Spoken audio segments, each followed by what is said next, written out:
Hello students, आज की इस वीडियो में करने वाले हैं 10th क्लास मैथ के इम्पोर्टेंट एग्ज़ाम में आने वाले आपके क्वेश्चंस जो कि हैं आपके चैप्टर 1 के।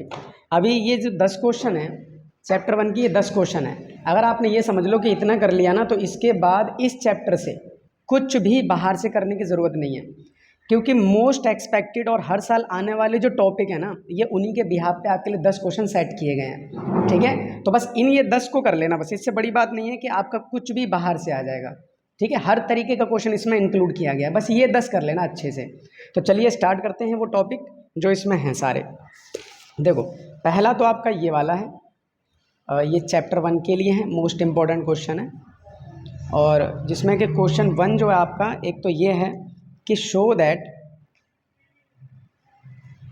√7 is an irrational number.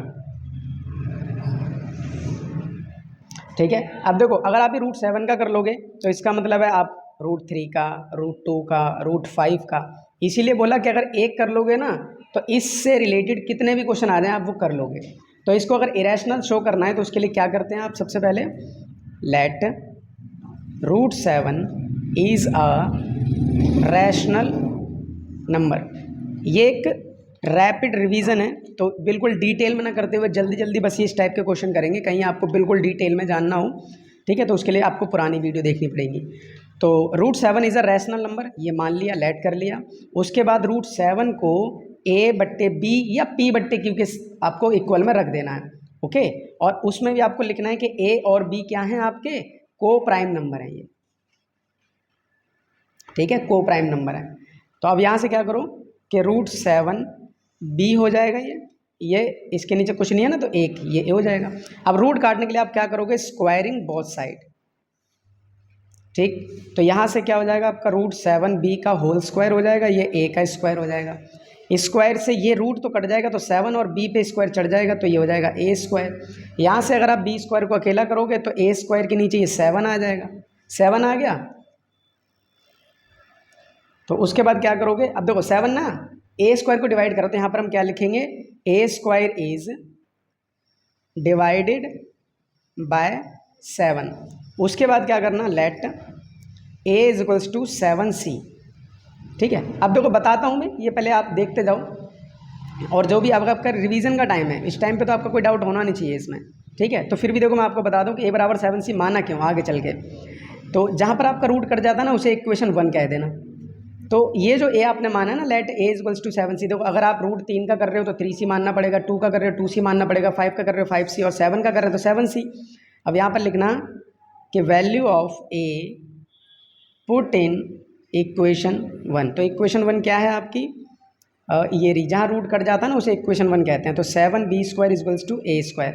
7b square, a की जगह आपको क्या करना है 7c और उसका होल स्क्वायर, तो 7b का 7b और ये 7 का स्क्वायर 49, c का c।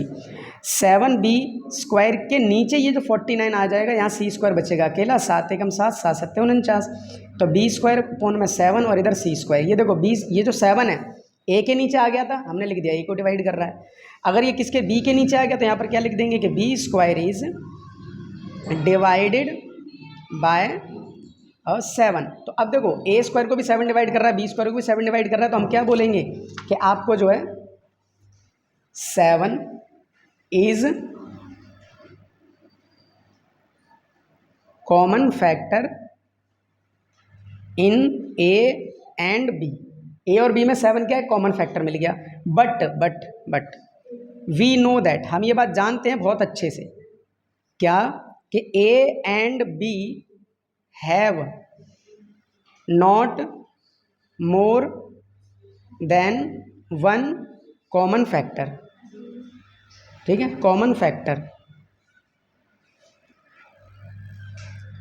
Common factor. अब हमें ये गलत आंसर मिला क्यों, क्योंकि हमने क्या कर लिया था, हमने ना गलत इमेजिन कर ली थी ना, तो we got wrong answer due to our wrong assumption. हमने गलत मान लिया था कि वो एक रैशनल नंबर है। तो फाइनली आप क्या लिख देंगे, सो √7 इज एन इरेशनल नंबर। ठीक है, बस इतना, ये सारा लिख देना। कम से कम आपका 4 से 5 नंबर, 4 नंबर में तो ये बनता है क्वेश्चन। ठीक है, उसके बाद सेकंड टाइप का जो क्वेश्चन आपका बनेगा वो कैसा बनेगा कि वो एक्सप्लेन करना है आपको कि 7 × 11 13 और +13, एक तो ये हो गया और एक ये हो गया, दोनों में से बनेगा एक ही। ये तो बस आपकी प्रैक्टिस के लिए और आपकी बुक का ही क्वेश्चन है, ये याद रखना, डिजिट चेंज होके आ सकता है ये। ठीक है, तो एक करते हैं कि एक्सप्लेन करना है कि ये जो नंबर आपका भाज्य संख्या है, मतलब कंपोजिट नंबर है ये, क्या कि 7 × में 11 × में 13 +13। ठीक है, एक पार्ट में कर रहा हूँ। एक्सप्लेन करना है कि ये composite number, sir composite number की पहचान क्या होती है कि जिसके फैक्टर, जिसके गुणनखंड 2 से ज़्यादा होते हैं। तो यहाँ से देखो, यहाँ से और ये 13 कॉमन आ रहा है, ले लो भाई, यहाँ बच गया 7 11, यहाँ कुछ नहीं बचा 1, और यहाँ भी कुछ नहीं बचेगा ना, तो 1 बचेगा। ये 13, ये हो जाएगा 11 7 जा 77, और ये 1 का 1, ये हो जाएगा 13, और ये 77 और 78। अब देखो ये 2 फैक्टर हो गए ना, और कुछ नहीं होता, एक तो होता ही है। तो जिस नंबर के 2 से ज़्यादा फैक्टर मिल जाएं उसको हम क्या बोल देंगे, कंपोजिट नंबर। तो बोल देंगे hence it is a composite number. इस टाइप का एक क्वेश्चन आपका ज़रूर बनता ही बनता है। क्वेश्चन नंबर 3 जिस टाइप का बनेगा, अच्छा देखो जो सेकंड में ना ये वाला, ये 2 पार्ट थे, तो ये आप अपने आप ट्राई करना। ठीक है, इसमें 5 कॉमन आ जाएगा। थर्ड में क्या कह रहा है, जांच कीजिए कि क्या किसी प्राकृतिक संख्या पर, कह रहा है जांच कीजिए क्या किसी प्राकृतिक संख्या n के लिए संख्या 8 की पावर n जो है वो 0 पर एंड हो सकती है क्या। अच्छा, यहाँ पर भी क्या है ना, आपको चेक करना है। देखो ये आपकी बुक में 6 की पावर n है, लेकिन एग्जाम में 6 की पावर n हो गया, 8 की पावर n हो गया, 12, किसी की भी पावर n, मतलब क्वेश्चन ये कह रहा है कि 8 की पावर n है। ठीक है, और n क्या है आपका, नेचुरल नंबर है। n को क्या मानना है, नेचुरल नंबर मानना है। सर नेचुरल नंबर का मतलब क्या होता है, अरे n की जगह 1 रख लो, 2 रख लो, 3 रख लो, कुछ भी रख लो। तो अगर वो वैल्यू इसमें रखेंगे तो क्या इसकी एंड की डिजिट 0 आएगी, ये चेक करना है आपने। ठीक है, तो क्या करना है, बिल्कुल ईजी क्वेश्चन है। अब देखो हाँ चलो बताते हैं आपको कि 8 की पावर n की वैल्यू क्या रखनी है, पहले 1 रख लो। तो भाई 8 की पावर 1 मतलब 8 होता है, 8 की पावर n की जगह 2 रख लो, तो 8 की पावर 2 यानी कि 64 होता है। एक और बार 3 रख लो, तो 8 × 8 = 64, 8 × 512, तो ये हो जाएगा आपका 512। अब देखो लास्ट की डिजिट, लास्ट की डिजिट, लास्ट की डिजिट क्या 0 आ रही है, बिल्कुल नहीं आ रही। तो यहाँ पर वही आपने डायरेक्ट क्या लिखना है, 4 and digit 0 factor should be in form of 2 × 5। ठीक है, मतलब ये क्या कह रहा है कि अगर आप एंड की डिजिट 0 चाहते हो, अगर आप एंड की डिजिट 0 चाहते हो ना, तो ये जो नंबर है आपका उसके फैक्टर कैसे होने चाहिए फॉर्म में, 2 × 5, एक पेयर तो 2 × 5 का होना ही चाहिए। ठीक है, यही लाइन सभी में लगा देना आप, 8 की पावर n, 12 की पावर n, किसी की भी पावर। अब आप चेक कर लो 8 के फैक्टर करते हैं अगर, तो 2 4 2 2 2, कहीं भी 5 आ रहा है क्या, नहीं आ रहा। तो इसकी कुछ भी रख लो n की वैल्यू, एंड की डिजिट कभी भी 0 नहीं आएगी। ठीक है, तो चेक करना था, तो भाई नहीं हो रही है एंड की डिजिट, तो ये हो गया आपका क्वेश्चन। ठीक है, तो अब करते हैं इसका चौथा क्वेश्चन।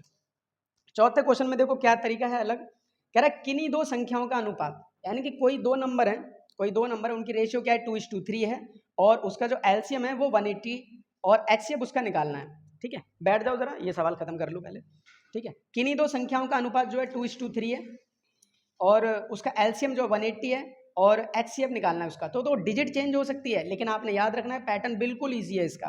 तो इसमें आपको कौन सा फॉर्मूला अप्लाई करना है, क्वेश्चन नंबर 4 कर रहे हैं हम। ठीक है, तो इसमें क्या कर रहे हैं कि 2 नंबर हैं और 2 नंबर की रेशियो इतनी है, ये रेशियो है 2 नंबर की। ठीक है, और एलसीएम कितना है, 180 है, और एचसीएफ हमने निकालना है। ओके, तो करना क्या है आपने, ये याद रखना कि इसका एक फॉर्मूला रहता है, हाँ, LCM = प्रोडक्ट ऑफ 2 नंबर। ठीक है, वैसे देखो पता है क्या, एक चीज़ चलो मैं लिख देता हूँ, वैसे तो फॉर्मूला आपका ये है, लेकिन ये याद रखना ये 3 से 4 नंबर में कभी नहीं बनता। तो यहाँ पर एक ट्रिक क्या है छोटी सी, कि ये जो 180 है ना एलसीएम, हमेशा इन नंबर से डिवाइड होगा ही होगा, क्योंकि अगर देखो ये इधर भेज दूँ और यहाँ पर कोई भी 2 नंबर आएगा तो वो इधर आके डिवाइड हो ही जाएंगे। तो मेरा मतलब कुल मिला के ये है कि जो हिंट है ना, आप इससे 2 को डिवाइड करो, कितना आ जाएगा 90, और 2 से इसको 180 को 3 से भी डिवाइड करो, इस वाले 3 से, कितना आ जाएगा 60। यानी कि दो जो नंबर रहे होंगे हमारे वो 90 और 60 रहे होंगे।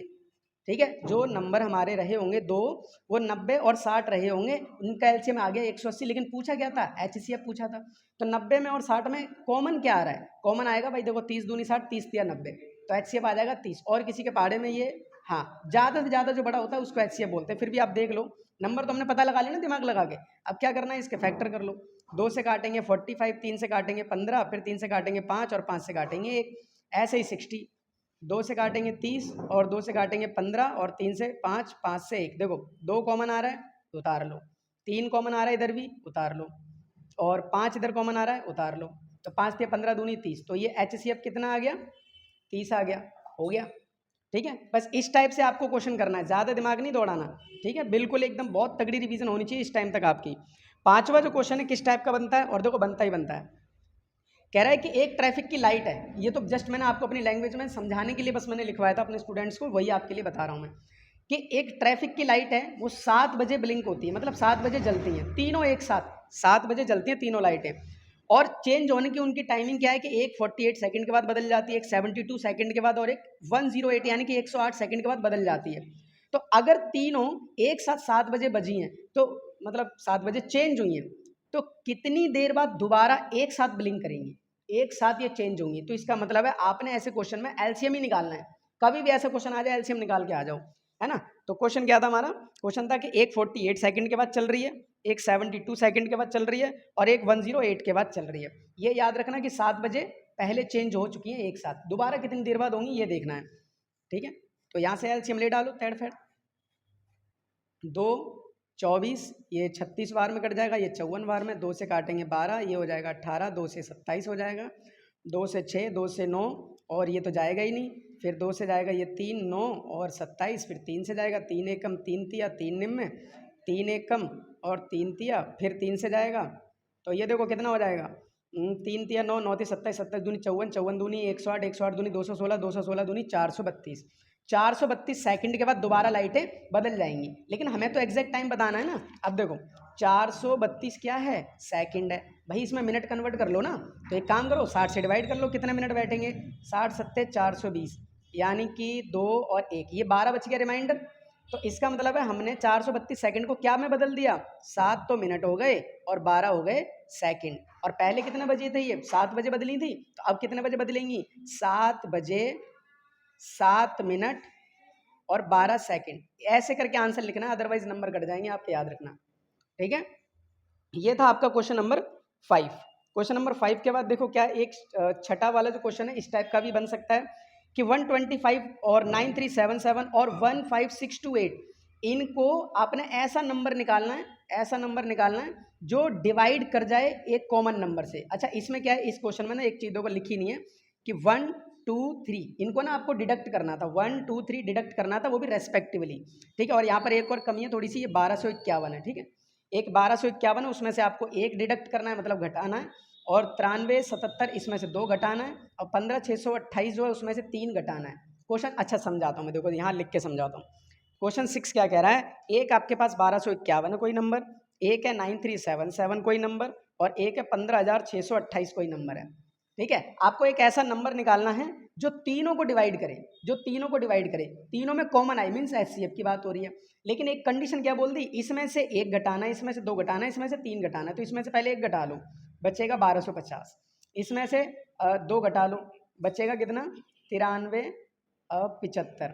ठीक है, इसमें से 3 घटा लो, बचेगा कितना 15625। ये 3, अब इन तीनों का ना कॉमन डिवीजन निकालना है, जो तीनों नंबर को डिवाइड कर दे ऐसा नंबर। तो उसके लिए एचसीएफ निकाल दो, इसका ऐसे, इसका ऐसे और इसका ऐसे निकाल दो एचसीएफ, क्या बड़ी बात है। तो इसको 2 से करेंगे तो ये हो जाएगा 2 छिक्के 12, 2 दूनी 4, 2 पंजे 10। ठीक है, और 2 तिया 6, नहीं अब 5 आ गया ना लास्ट में, तो 2 से तो जाएगा ही नहीं।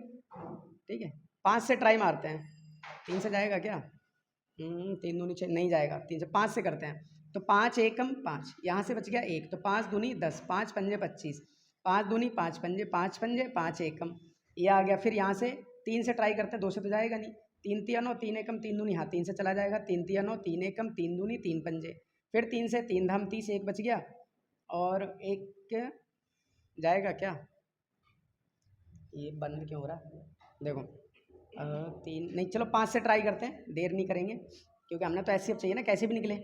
5 छिक्के 30, अब यहाँ से एक बच गया, इसको दे दिया 5 दूनी 10, 5 दूनी 10, फिर 5 पंजे 25, फिर 5 से 5 एकम 5 दूनी 5 पंजे, 5 दूनी 5 पंजे और 5 पंजे 5 एकम।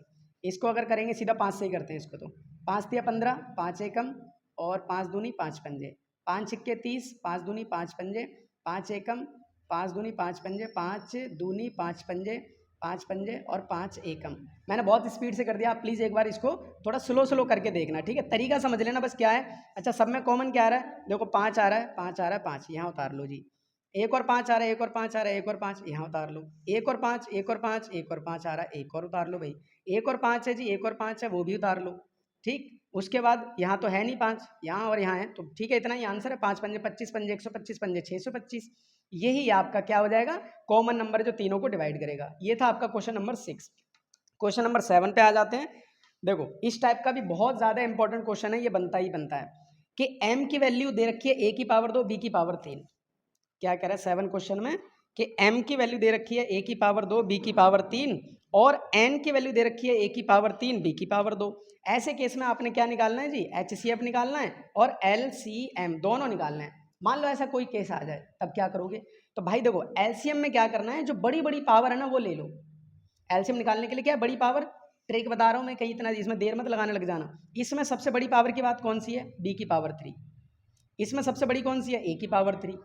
तो ये हो गया आपका एलसीएम, ऐसे निकालना है, कोई जमा घटा गुणा भाग नहीं करनी, ओके। एचसीएफ में क्या होता है, दोनों में छोटी छोटी, तो भाई इसमें छोटी क्या है, a की पावर 2 है, इसमें छोटी क्या है, b की पावर 2 है, तो ये हो गया आपका एचसीएफ, ठीक है। बिल्कुल ये मत सोचना कि एलसीएम वाला मतलब एक 15, 12 और 18 इस टाइप का कोई तुमसे एलसीएम या एचसीएफ पूछ लेंगे। बहुत रेयर चांस है कि कहीं तुमसे ऐसा पूछे वो, क्योंकि 10th स्टैंडर्ड के हो आप लोग, तो याद रखना थोड़ा तो वो आपको सर में दर्द करने वाले क्वेश्चन देंगे ही देंगे, ठीक है। तो ये था आपका 7, इस टाइप का कोई भी आ जाए आपने कर लेना है। उसके बाद है आपका 8 नंबर का क्वेश्चन, इसमें क्या करें, 2 की पावर 3, 3 की पावर a और मल्टीप्लाई b मल्टीप्लाई 7, इसके जो फैक्टर है ना, ये जो सारे के सारे फैक्टर वो किसके हैं, 25 20 इसके फैक्टर हैं, ठीक है। तो आपने 5a प्लस 2b की वैल्यू निकालनी है। अच्छा क्वेश्चन यहाँ समझते हैं दोबारा से, क्या करा है कि 8वां क्वेश्चन है, 2 की पावर 3 है, 3 की पावर a है और b इंटू में 7, ये सब किसके फैक्टर हैं, ये 25 20 इसके फैक्टर हैं। सर इसके फैक्टर, तो उसके बाद हमें करना क्या है, हमें ये करना है कि 5a प्लस 2b इसकी वैल्यू निकालनी है इसकी, ठीक है। तो a और b की वैल्यू निकाल के इसमें प्लेस करनी, यही तो है काम, कोई ज़्यादा बड़ा काम तो है नहीं। तो यहाँ से कम एक काम ये कर लो कि इसके ना फैक्टर कर लेते हैं जल्दी से, ठीक। तो अच्छा यहीं करते हैं, 25 20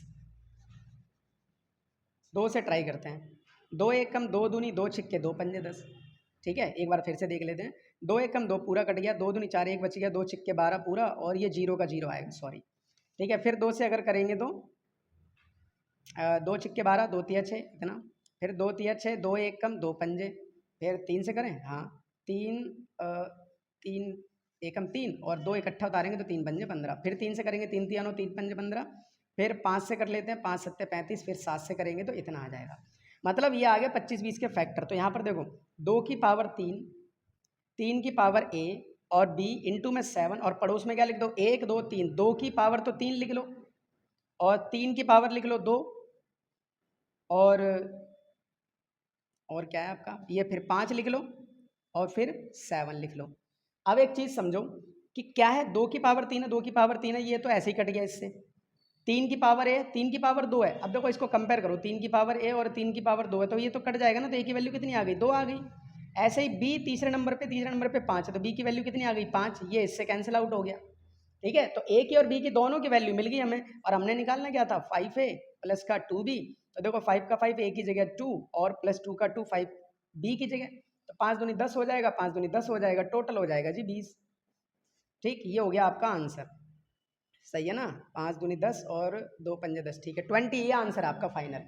उसके बाद क्या है, क्वेश्चन नंबर 9, ये देखो एक बिल्कुल ये बच्चों वाला डाल दिया, ये तो आप खुद भी कर सकते हो। 96 और 120 का ना एलसीएम और एचसीएफ निकालना है, ठीक है। अगर इसमें भी आपके बुक का क्वेश्चन है कि वो 2 नंबर का एलसीएम और एचसीएफ निकालो, फिर उनकी ना वेरिफिकेशन करो, वो क्या होती है, एलसीएम मल्टीप्लाई एचसीएफ और बराबर में क्या लिखते हैं, प्रोडक्ट ऑफ 2 नंबर, ठीक है। तो इस टाइप का एक क्वेश्चन कर लेना, बाकी तो नॉट सो इम्पोर्टेंट, ठीक है। उसके बाद क्या करें, देखो ये क्वेश्चन किया था हमने भी 5वां क्वेश्चन, जिसमें कह रहा था लाइट कितनी कितनी देर बाद जलेगी। सेम एक और क्वेश्चन लिया था आपके लिए ठीक है। तो देखो क्या 6, 12, 18 ये क्वेश्चन आपके लिए होमवर्क में है। ठीक है, क्या है कि 6 मिनट, देखो मिनट है ना यहाँ पर, ये तो सेकंड था, इसमें क्या करें, एक लाइट 6 मिनट के बाद बदलेगी, एक 12 मिनट के बाद बदलेगी, ये 18 मिनट के बाद बदलेगी। ये सारे आपके लास्ट ईयर के जो क्वेश्चन पेपर्स हैं ना वहाँ से लिए गए हैं। ठीक है, तो इसलिए याद रखना, कहीं इनको हल्के में मत लेना। बहुत बहुत बहुत ज़्यादा मेहनत करके आपके लिए 10 क्वेश्चन ढूंढ के ये वीडियो बनाई है। ठीक है, तो एक लाइट 6 मिनट के बाद, एक 12 मिनट के बाद, एक 18 मिनट के बाद बदल जाती है। और ये एक बार 6 बजे बदली थी। कितने बजे? 6 बजे। तो दोबारा कितनी देर बाद बदलेंगे? आपको क्या करना है, सेम तीनों का एलसीएम ले लेना है।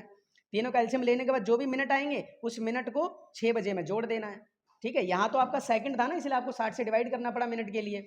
इधर को तो आपका डायरेक्ट मिनट आएगा, वो 6 बजे में जोड़ देना। ठीक है, ये आपके होमवर्क में था। तो याद रखना, आपके लिए बड़ी इंपॉर्टेंट वीडियो थी। इसको अगर ज़रा सी भी हेल्पफुल लगी हो ना आपको, तो उसको अपने फ्रेंड सर्कल में भेज देना। ठीक है, और तो और हाँ, अगर चैनल पर नए हो ना कहीं, तो भाई आप वो कर लेना, इसको सब्सक्राइब वगैरह कर लेना, बेल आइकन को हिट कर लेना, ताकि इंपॉर्टेंट वीडियो और आपको मिले। अच्छा, इसकी नेक्स्ट वीडियो में क्या करेंगे हम, चैप्टर सेकंड तो आ नहीं रहा है मिड टर्म में, चैप्टर 3 के जो इंपॉर्टेंट क्वेश्चन है 10, उसके भी 10 ही बनाए हैं, तो अगली वाली वीडियो में वो लेके आएंगे। ठीक है, तो इसलिए पढ़ते रहिए और अपने एग्जाम की तैयारी कर लो। मिड टर्म का एग्जाम है आपका 26 को है। ठीक है, तो चलिए, all the best for your exam, करते रहो मेहनत, मिलते हैं नेक्स्ट वीडियो में।